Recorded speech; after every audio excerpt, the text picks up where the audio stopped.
పరవాడ మండలం పెదముషిడివాడ పంచాయతీ గండివానిపాలెం గ్రామంలో Lakshmipriya layouts plant owners associations నూతన వర్గం సమావేశం జరిగింది. వాళ్ళు రిజిస్ట్రేషన్ నెంబర్ ఓపెన్ చేసి వాళ్ళ ఈసీలో అవి ఏ సర్వే నెంబర్స్లో ఉన్నాయి, ఏ పంచాయతీ కిందకు వస్తుంది, ఏ మండలం ఎంఆర్ఓ ఆఫీస్కి వెళ్ళి నెక్స్ట్ ఫర్దర్ ఏం చేయాలని కనుక్కుంటే ఒకవేళ అక్కడ అవ్వకపోతే ఆర్డీఓ ఆఫీస్ కూడా వెళ్ళి మాట్లాడుకోండి. లేదా ఆల్మోస్ట్ మనకి 120 ప్లాట్స్ ఉన్నాయి సార్ ఇందాక చూస్తే.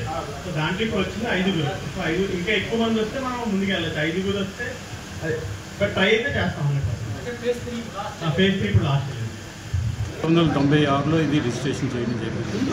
అప్పటి నుంచి తర్వాత దీని తర్వాత అసోసియేషన్ ఫామ్ అయిన తర్వాత రంగరాజు గారు దీన్ని టేకప్ చేయడం జరిగింది.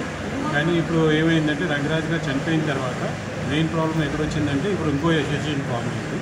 ఏ అసోసియేషన్ అన్నది క్లారిటీ లేకుండా పోయింది. అందుకు రంగరాజు గారు వాళ్ళ మనవడైన శరత్ గారు వచ్చి అసోసియేషన్ ఫామ్ అయినప్పుడు జనరల్ బాడీ మీటింగు, దానికి ఎలక్షను, అది తదితరాలు ఏమీ అవ్వకుండా వేరే అసోసియేషన్ ఫామ్ అయింది. మన అందరూ ఒక అసోసియేషన్ ఫామ్ చేయడానికి రంగరాజు గారు చనిపోయారు కాబట్టి కొత్తగా సభ్యులను ఎన్నుకోవడానికి మనం పెట్టుకుందామని చెప్పి ఇప్పుడు మీటింగ్ పెట్టడం జరిగింది. దీనిలో భాగంగా కొన్ని జాగాలు కబ్జా చేయడం జరిగింది. దాని గురించి కూడా ఏం చేయాలి, దాని ముందుకి ఎలాగ వెళ్ళాలి, దాని పురోగతి ఎలా చేయాలి అన్న విషయం మాట్లాడడం జరిగింది.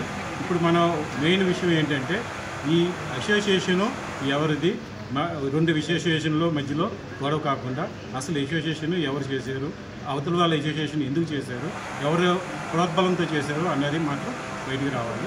ఎందుకంటే ఈ అసోసియేషన్ మొదటి నుంచి ఉన్నది. కొత్తగా అసోసియేషన్ ఫామ్ అవడం, అది ఎవరికి తెలియకుండా ఫామ్ అవడం అది చట్టరీత్యా నేరం.